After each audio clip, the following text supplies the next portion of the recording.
Good morning, good afternoon, good night, wherever you are. You're watching Speedway Nostalgia. I'm Josh, I'm Caleb. and this week we are hashtag Sponsored.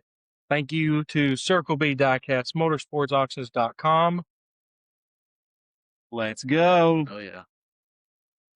Sporting our hats, sporting our shirts, and sporting this week's diecast that we are featuring because today we are covering the 2002 Top Secret Microwave Popcorn 400 from Rockingham.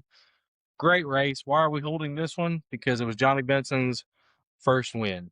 Yep. Johnny Benson really wasn't a huge factor at the beginning of this race, but he was one of the guys that stuck around to the end with Kurt Busch and Mark Martin, and he he was able to pull out the victory. But we'll get to that, and we're gonna give you the full lowdown of this race. He actually started 26th, Mhm. so not a factor at the beginning. And nobody really was counting on him to win the race either. Like There wasn't a whole lot of race coverage on him up until about that last 28 laps. Mhm. But Kurt Busch, he's starting up towards the front. Ryan Newman on the pole, Rocket Man Ryan Newman. Back in the early 2000s, the guy knew how to qualify. This was actually his fifth pole of this season, Uh-huh. and he was like, he's kind of like Chase Briscoe, like with poles these days. But Yes. yeah, on the pole. So he started up front. Kurt Busch going for 3 in a row, wanting to be the first driver in a while in a Ford to go 3 in a row. So this was also fresh off. Let's see here. We're fresh off Martinsville. We're also fresh at Talladega, who another factor in this race didn't play such a factor at Talladega. Mark Martin, we talked about last week on the Talladega episode, how Mark Martin's championship hopes just kind of shattered. But after watching this race, though, he was very much so in the championship fight. Oh, he was ready to go. He was battling. He almost got the win, but yeah, he was really a factor in the whole race, I would say. Well, Mark Martin, he didn't get to play too long in the game here. I did find it kind of ironic though that because Mark Martin played such a huge factor at the end of this race, and of all cars he's battling is his old Valvoline. Yeah, I didn't even think about that. That is kind of crazy. So Mark Martin spent years climbing into the Valvoline car. He spent years taking it to victory lane, and this one he's gonna watch it go into victory lane. But get right into this thing. So let me ask you this though. What'd you think of the Talladega episode last week?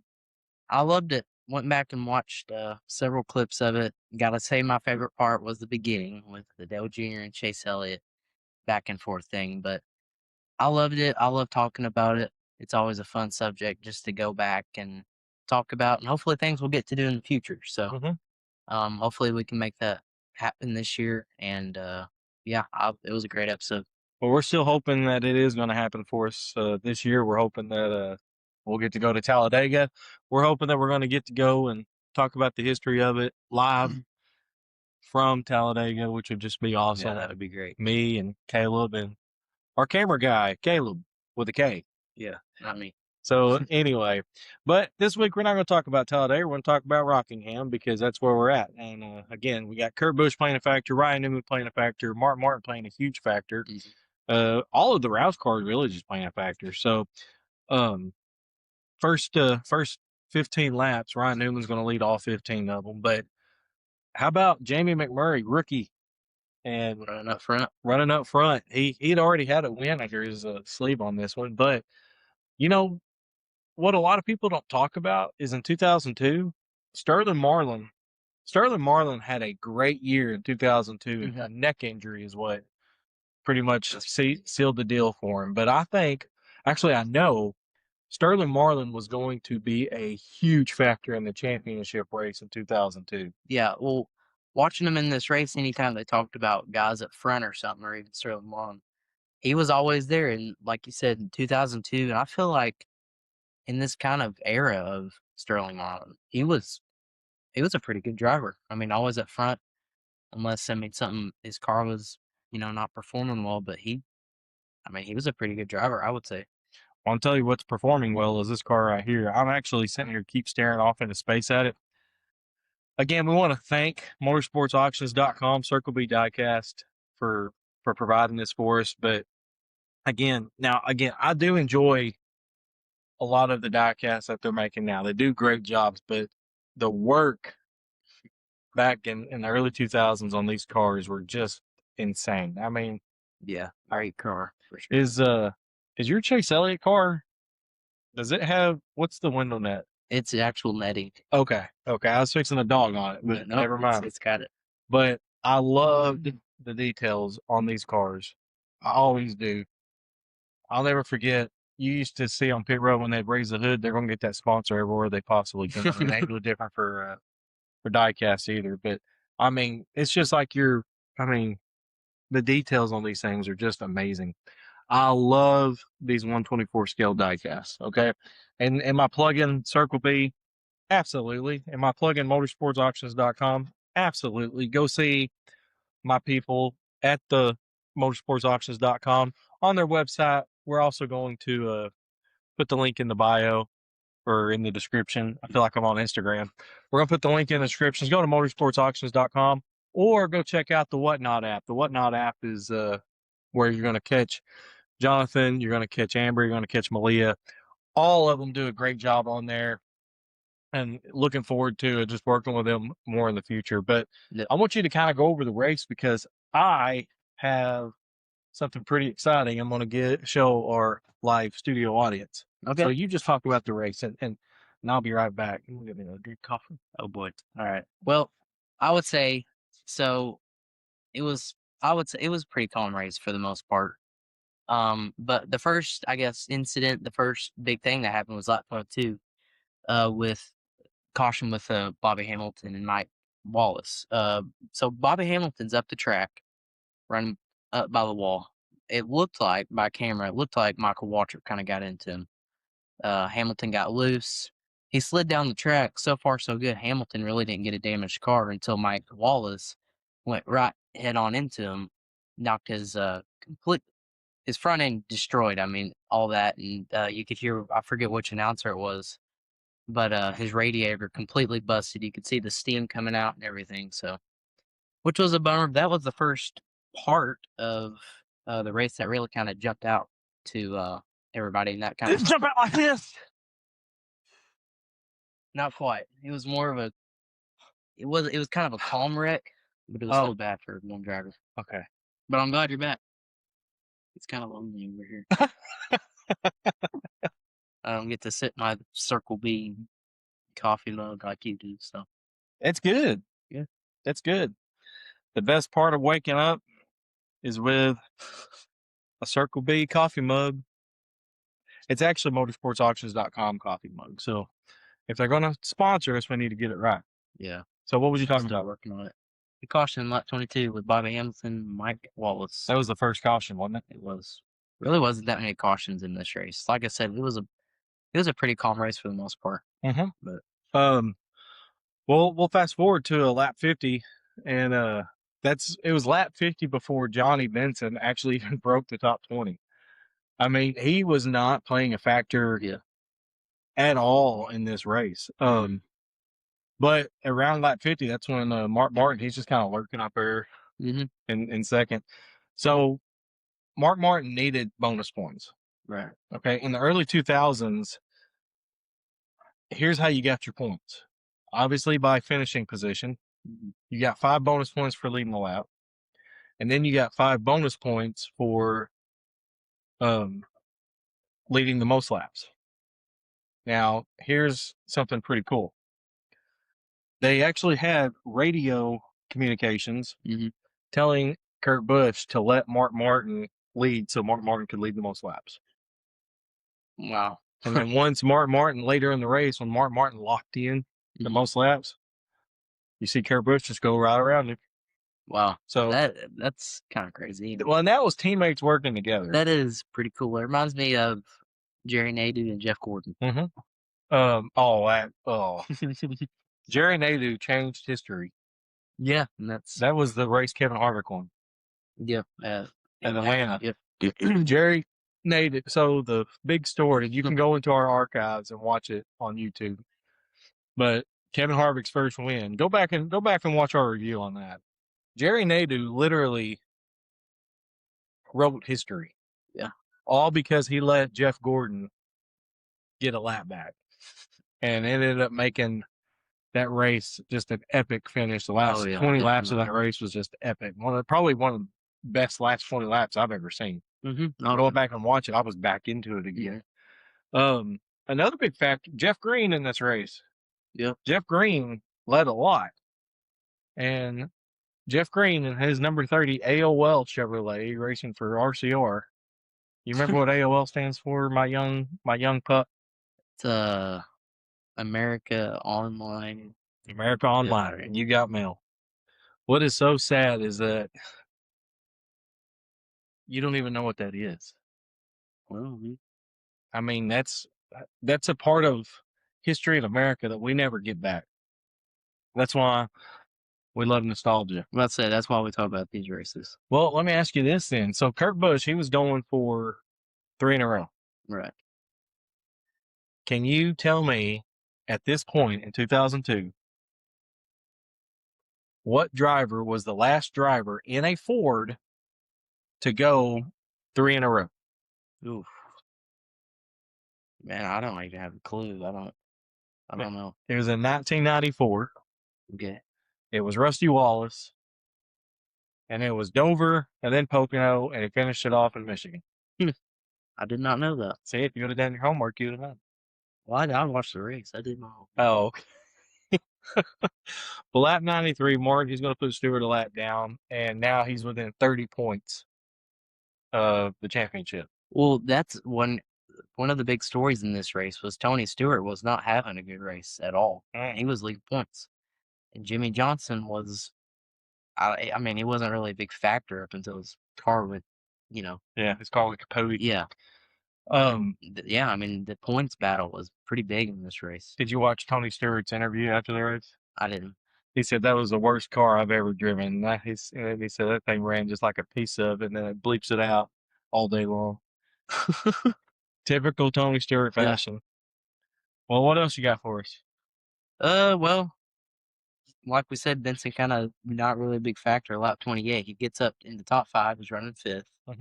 And from then on, he doesn't really fall back down in the field. He's kind of just hanging out. Like, they said earlier in the race. That's actually lap 134. I got to correct you. Oh, my bad. That would have, that's earlier. I'd say that's you cheating. Yeah, that's not me cheating. He took the lead with 28 to go. You said lap 28. Lap 128, he's running top 5. Oh, you said lap 128. I think you said lap 28. No, 128. I'm sorry. 393 laps. Lap 128. Okay. Okay. No, yeah, he did say what's that off of? Forget. I don't know. I'm busy. I'm busy trying to record a video while you're sitting there looking at notes. Let's see here. It's making me nervous on this thing. Car nervous about. So they're watching the stars of Speedway Nostalgia. Right, yeah. We do our little hand signals. So here's an interesting fact about Johnny Benson. His crew chief in this race. He's at the race and testing earlier in the week at Phoenix. Apparently on the plane, his eardrum ruptures. And he said at the race, I'm not going to be able to hear you. And you could hear him on the radio. He was, talking to Benson the whole race. But just a little fun fact for you in there. But well, speaking of fun facts, earlier in 2002, Jack Roush, whose cars were absolutely just killing it, lap 280, we're kind of fast forward a little bit, but Kurt Busch was running first, Mark Martin was running second, and then Jeff Burton was running 5th, and Matt Kenseth running 11th. Earlier this year, Jack Roush, and Jack Roush really could have used a championship many times in his career before Kenseth finally gave him one. But earlier this year, in 2002, Jack Roush was flying his plane. He got a plane. And the plane crashed into a lake. And he was stuck. He couldn't get out. He was unconscious. And just so happened, a retired Marine was in the area. And this Marine dives in, goes down, tries to get him out. He can't get him out. He comes back up, gets a breath of air, goes back in, pulls Jack Roush out of the plane, revives him, and Jack Roush is still with us today. That is crazy. I did not know that. It was a pretty Wow. amazing little situation there that I had completely forgot about until they was talking about it during this race. Man, that's crazy. That is crazy. Well, another little deal in this race. With 100 to go, Ward Burton is riding, in decent position. I can't remember, but he gets loose on the outside and crashes into the wall. This completely knocks his back, like destroys it. And listening to his interview, I don't know if you've seen his interview. He let one slip too. Yeah, he did. He was not too happy. He actually got in trouble for it. Oh, really? He sure did. He got in trouble. He got fined for it. But yeah, he's just snapped loose going down the back stretch, I'm pretty sure. Mm-hmm. And then into turn 3 is when he just hit the wall. But besides that was the only wrecks. Yeah. 2 big wrecks in this race. Rockingham wasn't full of big. No, but it was a good track. It was fun racing. And it provided fun racing. And just wait till just wait until around lap 320 because that's when Benson turns the afterburners on. Oh yeah. And he starts catching up. And Mark Martin, he was battling Kurt Busch. Kurt Busch kind of just lost his car. Mm-hmm. So Mark Martin takes the lead, and then you're going to see Benson. He just keeps moving up, and then with 28 to go, that's when he's going to take the lead. That's when he takes the lead, but that's when Martin starts to hype it up. So Benson's when the battle really started getting. Oh yeah, well Benson takes the lead, and he's doing really good, and then Mark Martin just finally said, "That's enough," and and he starts moving up, and several times, especially with under 10 to go. Oh yeah, I thought Mark Martin was going to take him. Well, he would get to his inside. They're okay. He'll take he'll pass him because everybody has more assurance, I guess, in Mark Martin than Johnny Benson. But Benson held him off. Like, it was great racing. And yes, it was an awesome race up until the end, I would say. Mark Martin, like you said, he took the inside so many times, but Benson was running that top line because they were getting into lap traffic. Mm-hmm. But the lap traffic kept getting, if you go back and watch, the lap traffic kept getting into Mark Martin's line because Mark Martin was running low. Right. Johnny Benson kept running that high line, and when they would exit the corners, Benson was just taking off. Mm-hmm. Just coming out of the corners, going onto the back straightaway and the front stretch. Yeah. He was just taking off in the corners because he found something in that high line. Mm-hmm. And he was just taking off every time, and Mark Martin just couldn't get it done. Well, especially that last turn coming, like the last slot coming out of 4. I mean, he is way up there. And Martin, I mean, he barreled it in there. Like, he did his best. He kind of got loose off 4 just because that was like his last shot. But yeah, I mean, he would run way up high, and that worked for him. Mm-hmm. But do you think if lap traffic wouldn't have gotten in the way, do you think Martin could have ended up passing him? According to Mark Martin, no. So if you watch Mark Martin's interview after that race, number one, just so much respect that was shown because Mark Martin, he said, "Boy, that was good racing," and he said that was fun. But then he also said he was waiting for Benson to mess up. He said he didn't have the car to beat him, but he was waiting for him to mess up because he said he was going to take him if he messed up. Yeah. And obviously Johnny Benson didn't mess up. Mm-hmm. And no, Mark Martin actually said in his interview that Johnny Benson just had the car to beat that day. Yeah. But Mark Martin was right there behind him though. He was there, and I mean, me personally, I thought Mark Martin, which, I mean, him and Kurt Busch both were, I would say, contenders for the win. Oh, 100%. And even early on, before he just kind of lost his car, Jeff Green was actually a really good factor at the first half of the race. Johnny Benson's going to take the win, and I actually really liked his burnout. He did a good burnout. Right in the grass. Took the grass out first, and then he ends up finally, because the race was a fuel mileage race, and they didn't think either one of them. They didn't think Mark Martin or Johnny Benson was going to make it on fuel. They did. Johnny Benson runs out of fuel during his burnout. Yep, has to get pushed to. They push him to victory lane. So your 1996 Rookie of the Year, Johnny Benson, who started in a yellow Pennzoil car in the 96 season, he's going to get his first win in 2002. and it's much deserved. And I don't, there's a few drivers out there that I don't think they get the credit they deserve of being good drivers. Johnny Benson was one of them. I think Johnny Benson was an underrated driver, just like we was talking about Sterling Marlin a little earlier. I think Sterling Marlin was kind of underrated. Now he gets a lot more credit than somebody like Johnny Benson did. But Yeah, that is true though.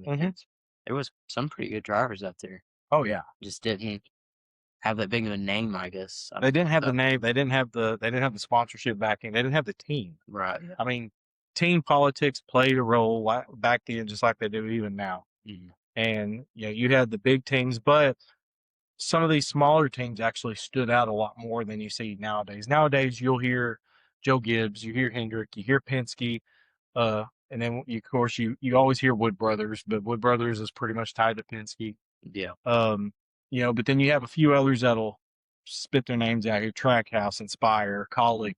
But back then, there was so many different teams out there, and they all had their places where they would shine. That's why early 2000s NASCAR was at its peak. That's when it was its best.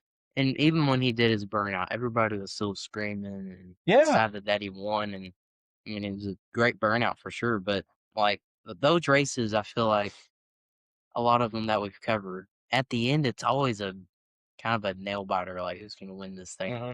Like they always finish great. And I would even say this year they've kind of brought back some of those good finishes. Oh, they've stepped it up this year. The competition stepped it up. It's neat seeing the fans actually stick around after the race. Yeah. I've been noticing a lot of that. When I was watching on Prime and everything, a lot of the fans was still sticking around. But one thing we're not going to do this week, we're not going to stick around much longer because that's pretty much going to wrap it up this week. Looking forward to next week. You ain't going to be with us next week. You're heading out of town. Again, for the second time this summer. You're leaving me, but I may just have something in the works for us. So I'm going to cover. But before we call it a show, before we take that's a wrap, every week we come out here and we thank Circle B Diecast, motorsportsauctions.com for their sponsorship. However, I have revised the Auto Racing by the Numbers book. We wrote this book, okay? This is ours, okay? It is a stat book. Check these stats out, okay? I can tell you, in fact, where's Johnny Benson on this thing? Well, let's find him. So y'all want to know something neat about Johnny Benson? Keep talking to him while I'm trying to find this. Okay, we'll talk about the book.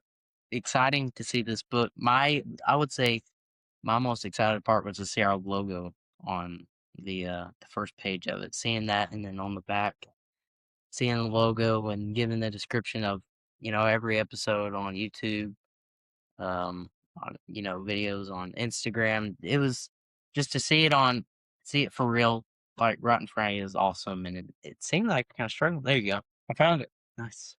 So Johnny Benson, okay, with this book that we wrote, you can go. And let's just see what Johnny Benson did in his career. So, first win, November 3rd, 2002, Rockingham. That was also his final win. All right. He was still a good driver, though. His first race was February 15th, 1996 at the Daytona 500. Obviously, he ended up winning the Rookie of the Year that year. His final race was November 18th, 2007 at Homestead. Okay. No Daytona 500 victories.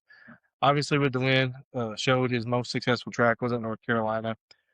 He was active from 1996 to 2007. He had 58 top 10 finishes. He had 18 top 5 finishes, 1 win, 274 Cup Series races, and he had 2 poles in his career.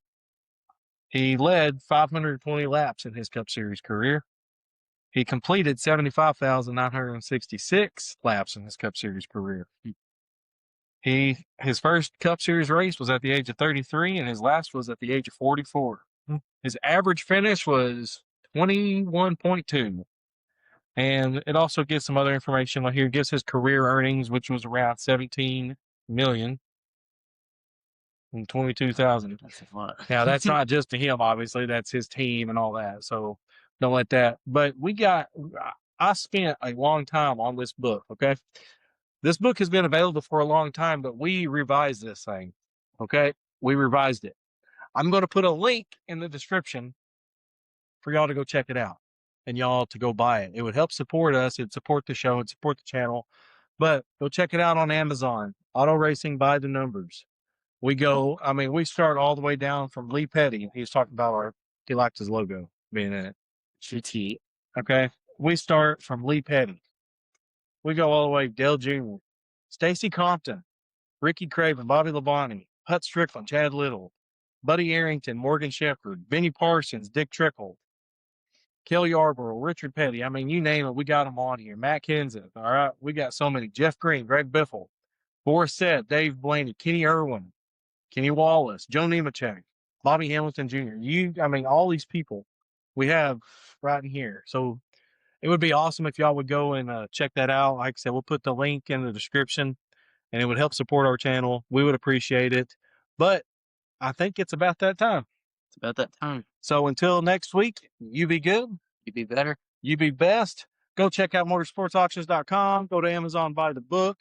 Tag Talladega for us. Tell them send Speedway Nostalgia so they can cover the race and cover the history of Talladega from Talladega. But until then, enjoy the clip. Fourth spot. He's right in the middle of all the traffic. Talked about it yesterday a little bit. This is when you can do some damage to your tires, sure.